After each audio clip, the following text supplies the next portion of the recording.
Big South tournament starts October 30th with the quarterfinals. Top 4 teams host those quarterfinals matchups. Right now, Liberty, even though it can vault into a tie for first place, right now technically 4th in the conference standings. Right now on that bubble, a loss would certainly hurt the case for the Flames, and that's why these two teams have so much at stake, on top of it being just a great rivalry match, as you were talking about before we came on air, Maddie. And with both teams coming off of at least one win, Liberty's being 5-0 and Radford's being 2-0, they both have some energy coming into this game. Liberty in the whites here at home, Radford with the red on. Highlanders from a couple hours down the road, Radford, Virginia. Overall record 7-6 on the season. They have not fared as well on the road. 3-4 record away from Radford. Liberty, meanwhile, 8-7 overall, and they have been superb here in this facility. 6-2 record in front of the home fans this season. Yeah, they really have played almost a backwards kind of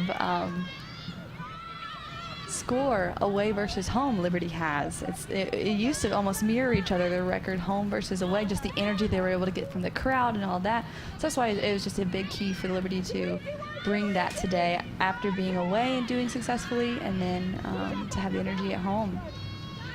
Liberty was 1-5 on the road, but that big victory on the road you're referencing, that was Campbell. That was 5-0, and Campbell's much better team this year in the conference standings. That was not a 5-0 type matchup. And Campbell had several chances that game as well. They hit the crossbar a couple times. I think they had some goals taken away from them from actually being offside, so it was a close game. 5-0 sounds like a blowout, but it was a hard-fought game. Fun to have a whole crowd here of fans. There was a prize offer, I believe, for students to come. They got a free t-shirt for being among the first 150 to show up. So there was a long line waiting to start this game off. Yeah, I was happy I was able to avoid the line, but also disappointed. I wanted to stand in line. I wanted to get a t-shirt. They were nice. They were long sleeved. Yeah, you don't need that today, though. True. It is warm very enough. Hot. Yes, very warm one here this afternoon. It's supposed to cool off by the weekend, but right now still a warm front passing through 88 degrees as we speak. And some sharp sun going into Radford's keeper's eyes right now with just that angle. Liberty trying to take advantage here in the offensive third.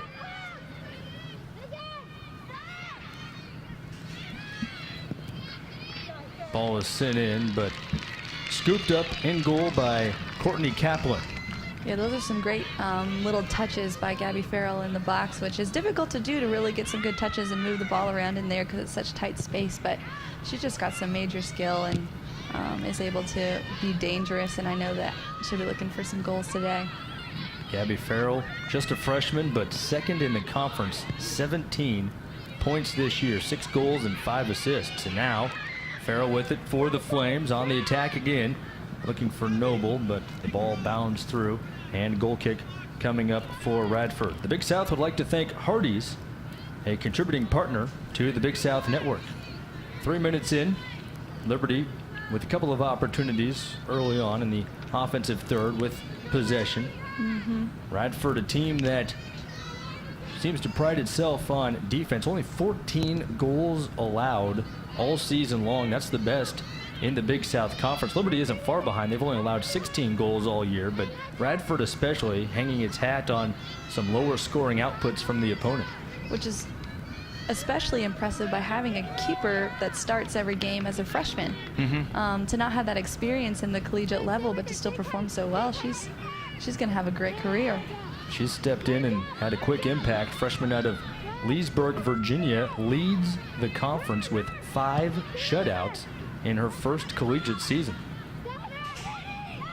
On the other side, you have Holly Van Noord, who holds the conference record for shutouts with 37 in her career. So certainly you have a tough challenge for these two offenses today. And being a fifth-year senior, yeah, we've got quite the opposites on either end. You can take a look at some of the other Highlanders. Starting off, Lunkin Pratt Senior Living Communities starting lineups.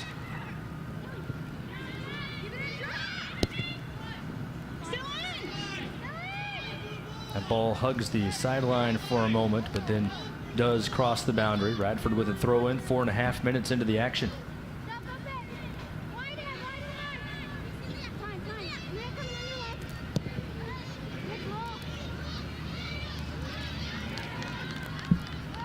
I don't know if it's the sun or there's been a lot of miscommunications I've seen so far this game. Girls thinking that they are going to hit the ball and just kind of misreading it, and the ball's kind of slipping by people consistently right now.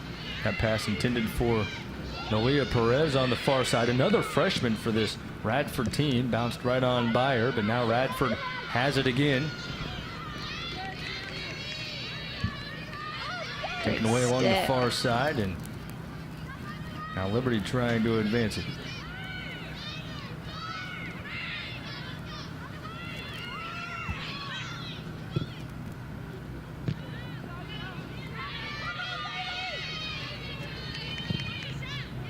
Long shot.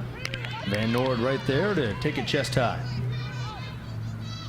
Not too dangerous of a shot. I think you're going to have to get a little bit closer to score on Van Noord, especially without the sun being an impact for her. As we said, holds the Big South Conference record, also a Liberty School record, 37 shutouts in her career. She's second on the all-time school chart for saves, and preseason Big South Defensive Player of the Year, rightfully so. She won that award a couple years ago, and she's had a great redshirt senior campaign. Has a chance to win postseason honor a second time, possibly. I was just talking to Holly last night about the potentials of playing beyond the collegiate level and how exciting it would be to potentially get an opportunity in that. I think she would take it if she got it, and I wouldn't be surprised if she got it. Yeah. Been a great career for her so far, and still has the home match Saturday. That'll be senior day. They're talking about that match coming up on Saturday. Liberty has a chance to host one beyond that depending on postseason play, but in terms of the regular season slate, Saturday will be senior day. Now a chance for Liberty on the takeaway. It's Farrell. 2-on-2 situation here. Farrell left-footed shot hits the post, but there on the rebound, Liberty is on the board. Devin Jones coming in to clean it up after Farrell's shot hit the right post. That goal between those two players is just so almost stereotypical of the way and the type of players they are. Gabby Farrell, we've seen her dribbling and taking players on, having the speed to do that. We'll see it here again. Just enough just to get the ball around somebody. And then Devin Jones, I tell you, I think most of her goals on the Liberty team so far have been in that 6. She is just there at the right time and in the right place. She reads the game well, and she finishes well. She keeps the ball in the frame of the goal, which actually sometimes can be more difficult than it sounds. And I just love seeing that between those two players. 4th goal of the year for the sophomore out of Columbus, Ohio. Devin Jones gives Liberty the early lead. This was a recipe for success against Campbell. We mentioned the final result was 5-0. Liberty had 3 goals in the first 16 minutes in that matchup, and an early score here for the Flames. That is huge for energy-wise, and the next 5 minutes after a goal is always a huge emotional, pivotal time in the game of soccer where anything can happen. If Radford really responds well, it's a risky time period for Liberty to be comfortable and be sleeping a little bit, and maybe something gets slipped in. But sometimes a team can just be so rattled that they give up something easy again. So either way, these next 5 minutes can be really interesting. The new BigSouthSports.com is the source for all your conference information, news, results, and so much more, plus video on the Big South Network with all streamed events free and available on your mobile devices. All this and more at the new BigSouthSports.com. There you see Caroline Boone trying out a new position and not doing too bad. Back here on the right, she was playing midfield for most of the season, but I think there may be some reason that Emma Pirro, we're not seeing her, maybe some injury going on, but Caroline's been doing well on the right back and has been enjoying that position and working and has a tough rivalry here with number 30 for Radford. That would be Cassidy Ratliff for the Highlanders, a junior out of Forest, Virginia, right here in this area. Went to Jefferson Forest High. Back line for Liberty has seen some turnover and transition over the course of the year. Here's a chance for Farrell. She's behind the defense, and the ball pops up and is deflected out. It'll be a goal kick for Radford. Farrell, a chance, as you said, trying to capitalize that first goal here in the next 5-minute stretch. Had a chance to perhaps double up for the Flames, but coming out to challenge, Kaplan able to fend it off. Here we'll see it again, and it just bounces. That freshman in the back for Radford is just really, really good. Kaplan, she was able to get a little flick just to keep the ball out wide, and Abuda was reaching as hard as she could, but wasn't able to quite get to it. Here we see Abuda stretch out, but good defense by Radford to clean that up. Abuda has 6 goals this year and had a chance for number 7 on the deflection. It remains 1-0. 10th minute of play.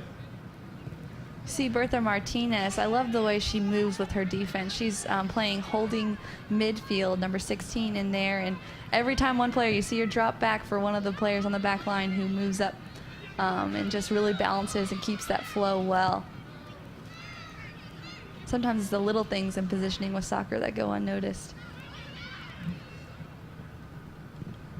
Back to that back line for Liberty, you had Ashley Hill, a center back, 10 matches as a junior. She hasn't been out there for a few and not out there today. And you have had, as you mentioned, Caroline Boone, different position and a lot of movement and moving pieces, and yet Liberty really seems to be hitting its stride at the right time of the year, picking up some momentum heading into conference tournament time. I think you're absolutely right, Kyle, and it is one of those tough things because a back line is something that really has to work on getting to know how to play with each other and who's going to step, who's going to drop off and behind, what positioning they're going to have. See if Liberty develops something with this opportunity here. Noble straight on top of the 18. Shot is deflected by Miranda Carlson. A dangerous striking zone for Noble too. But yeah, so it's been very impressive for Liberty despite the obstacles and challenges they've faced with injuries and other things that have switched up that lineup. Even Hadley Jones, who's been back there consistently now, wasn't able to be out there at the beginning of the season. So they've done a really good job responding to that challenge and working well together. We came in touting Radford's defense meanwhile, and Liberty has been pressuring from nearly the outset, already leading 1-0, 4 shots already for the Flames, and Radford on its heels a little bit. Yeah, I think Liberty definitely came out with that energy off of a big road win against Campbell, so we've seen that here at the beginning of the game if they can carry that through. Kelsey Wood is the 3rd member of our broadcast team roaming the sidelines today, and we'll check in with her. Yeah, Kyle, today is a clash of Commonwealth foes with both dominating programs looking to win this key Big South match. A win today will secure a top 4 position in league standings. Now on the road, Radford has had a tight defense, which will continue to be put to the test today against Liberty's offense, which ranks 1st in league in goals, assists, and points. Kyle, I'm looking forward to the rest of this tight matchup. Should be a fun one. We're looking forward to it up here as well, as a left-footed shot from Bailey Gilmore. Off frame slightly, but the 5th shot already for Liberty. 1 shot for Radford, and that was a look from a long way away. Fairly easy play for Van Noord with her qualifications. So right now Radford hasn't had as much going for it on the offensive end and trailing by this 1-goal deficit. Yeah, that was a good opportunity by Bailey up there at the top of the box. Kind of one of those opportunities you just kill for throughout the course of a game to get fed the ball right at the top of the 18. And if Liberty keeps playing like that, they'll get more of them. But sometimes it can be so exciting. You don't quite line up the way you want to. So she hit it just a little bit wide off frame. Gilmore has played 39 career matches, looking for her first goal of this season. Junior out of Centerville, Virginia.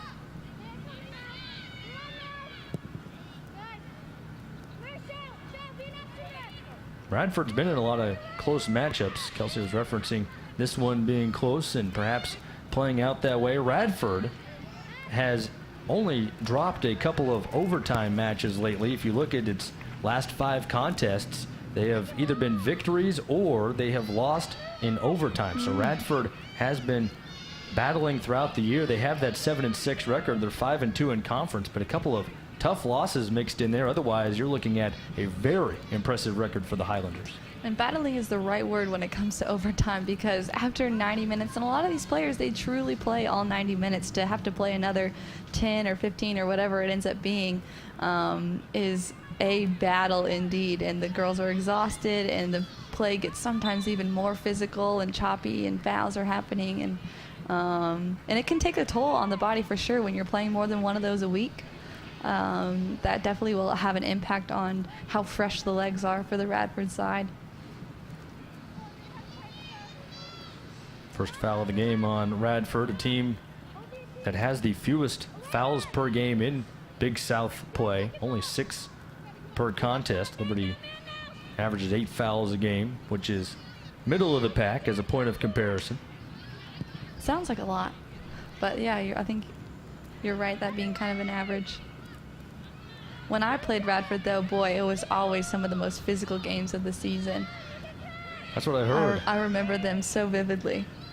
Well, we're 15 minutes into this one, and Liberty is led by Nate Norman in his first season. Any differences you see in terms of this one? Is it a little bit less physical than perhaps when you were out there against the Highlanders? Definitely just this game that I'm seeing right now doesn't seem terribly physical. Both teams are actually playing with a good bit of skill and passing the ball around, and Liberty, for one, is keeping possession very well. So they've been playing a lot more with their feet than their bodies, which is great to see. It's a beautiful game. This is a shot that sails high over the crossbar. And these two teams coming in really haven't been as physical this year. Each team only has 2 yellows the entire year, 2 yellow cards, the fewest in the Big South Conference as well. So a little bit different style, perhaps, if you watched a lot of Liberty Radford contests over the year. Perhaps a little bit different styles matching up. And I also noticed that both teams have drawn 6 yellow cards from their opponents throughout the season. So that says something about not only just how talented these teams are and how frustrating that can be for another team sometimes, and can draw those kind of fouls. Liberty in front right now. The early goal, courtesy of Devin Jones on the rebound, as Gabby Farrell had a shot hit the post, but it was right there for Jones to punch in. Liberty with that goal in the 7th minute, leading 1-0. Liberty on quite an impressive streak defensively, and that scoreless streak continues. They've entered this matchup a pair of shutouts back-to-back, and right now they have not allowed a goal in 240 minutes of play. I saw that. That's a cool statistic, the way they add up those minutes there. Yeah. Just increase each minute here. I won't take credit for that. Somebody else did that for me, and I just read the numbers. So. Yeah, there's a nice write-up about this game. Yeah. Yeah, math is tough enough. Then you add in time, where you have to divide by 60, 24. Yeah, why there's so many weird numbers. So weird. I know. I mean, math is hard enough, and then you try and calculate time. Good luck. I can tell you it's 240 minutes, and we might not update that stat the rest of the way, because if it's up to me, we might be in trouble. Oh, that's funny. 1-0 Liberty here, as the Highlanders still look to really find their footing, I guess you could say. Don't want to make too drastic of a statement, but right now Most the Highlanders of the game haven't hasn't established played much over on that side of the field for sure. And Radford is coming in with that momentum and tied for first in the conference. This is a big game for Radford because they only have one more conference match after this. You're talking about 6-2. You have a chance to be in a guaranteed tied first place position with Gardner-Webb. Gardner-Webb plays later tonight, is why you wouldn't know that result yet. But either way, you guarantee yourself being tied at the top of the standings with only one match remaining in conference play. That's exactly where you want to be. You control your own destiny at that point. So Radford knows what's on the line here, trying to pull off a big victory on the road in a rivalry. Absolutely.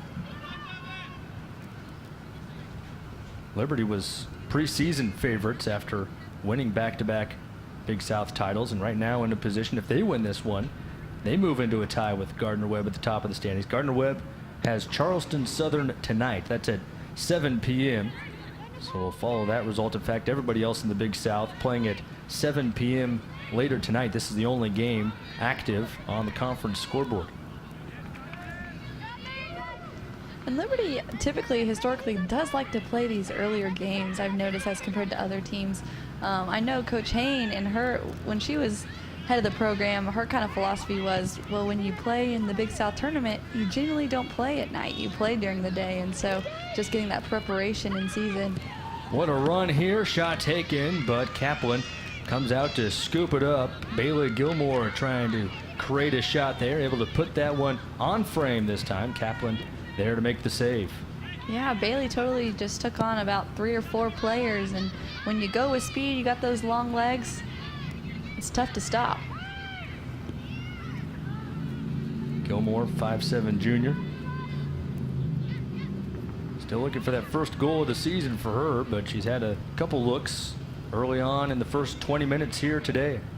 And she's playing midfield, whereas she's used to playing forward and scoring up there. So it is a definitely different environment to be in the midfield, and the types of goals that you go for are going to be different than what you can see and have the opportunity for at forward. But she's done a great job transitioning into the midfield and being more of a playmaker in that role.